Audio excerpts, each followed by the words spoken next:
আজকে বাচ্চা শ্বশুর কাহিনী, চিত্রনাট্য ও চরিত্র নিয়ে আপনাদের সকল খবর জানাবো।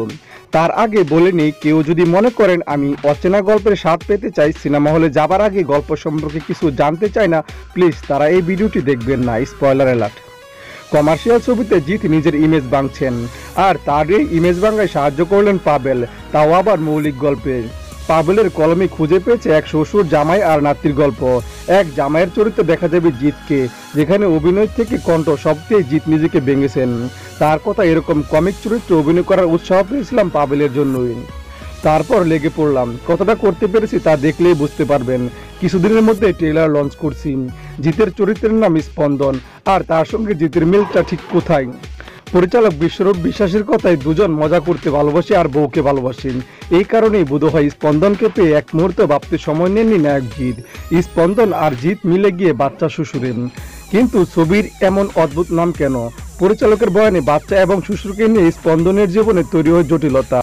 কিন্তু জটিলতা ঠিক কী নিয়ে সেটা এখনই খুলে বলতে চান না পরিচালক। রোমান্টিক গল্পের মূর্খে এটি একটি এমন পারিবারিক কমেডি ছবি যেখানে প্রতিটি চরিত্রের সমান গুরুত্ব। তাহলে ছবিতে হিরোকে, শ্বশুর, জামাই নাকি নাতি? প্রতিটি চরিত্রের নিজস্ব জায়গা রয়েছে, বললেন পরিচালক। স্পন্দনের স্ত্রী জোনাকির চরিত্রে অভিনয় করেছেন কৌশানী মুখোপাধ্যায়।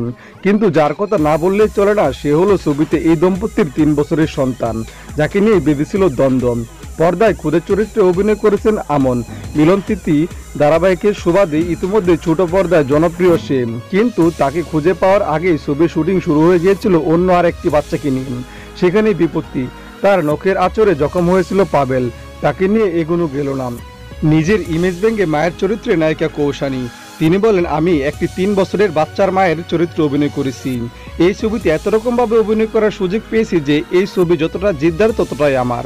অভিনেত্রী হিসেবে স্বীকৃতি পেতে এই ধরনের পরিণত চরিত্রে অভিনয় করতে হবে। এর চরিত্রটা আমার জীবনকে আরো সমৃদ্ধ করলো। ছবির সব শিল্পী নিজের ইমেজ ভেঙেছেন, এমনটাই দাবি পরিচালকের।